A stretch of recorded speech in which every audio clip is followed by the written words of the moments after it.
Acne ভুলগারিস বা ব্রণ হরমোনের বৃদ্ধির কারণে অতিরিক্ত বৃদ্ধির কারণে কিন্তু হয়ে থাকে। বয়ঃসন্ধিকালে অ্যান্ড্রোজেন হরমোন বৃদ্ধির কারণে অতিরিক্ত সিবাম প্রোডাকশন হয়। এই সিবাম অর্থাৎ লোমকূপ তেল বা আমাদের ত্বকের মৃত কোষ লোমকূপগুলো বন্ধ করে দেয় বা বাধা সৃষ্টি করে।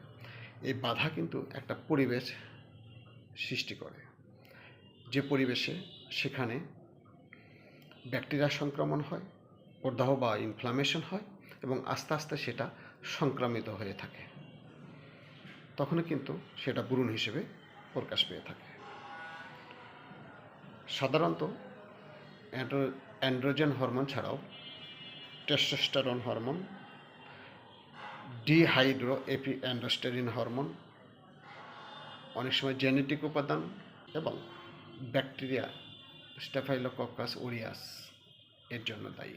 শুধুমাত্র বয়ঃসন্ধিকালে যে এটা হবে সেটা না, অনেক সময় প্রাপ্তবয়স্ক মহিলাদের ক্ষেত্রেও যখন সে গর্ভধারণ করে এবং পলিসিস্টিক ওভারিয়ান সিনড্রোমও কিন্তু এর জন্য অনেকাংশে দায়ী। কাদের হয় এটা?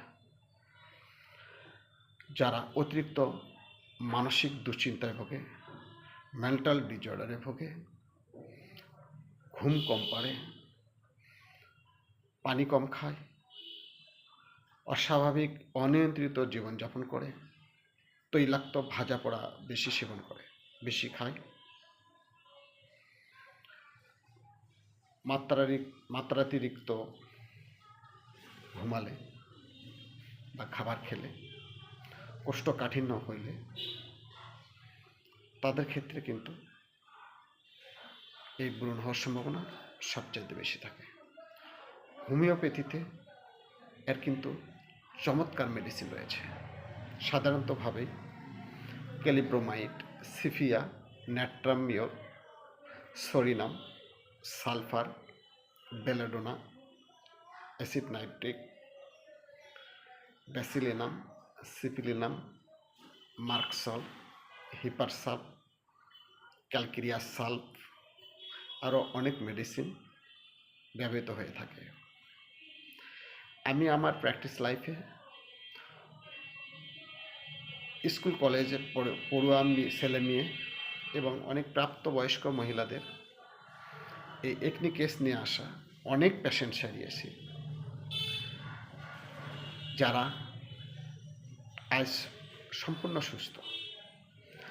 আপনারাও আপনাদের আশেপাশে ভালো কোনো ক্লাসিক্যাল হোমিও চিকিৎসক যদি থেকে থাকে তাদের কাছে দেখাবেন।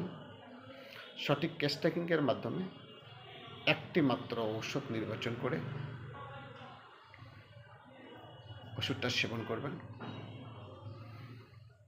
দেখবেন খুব সহজেই আপনার এই মুখের ব্রণ চলে গেছে।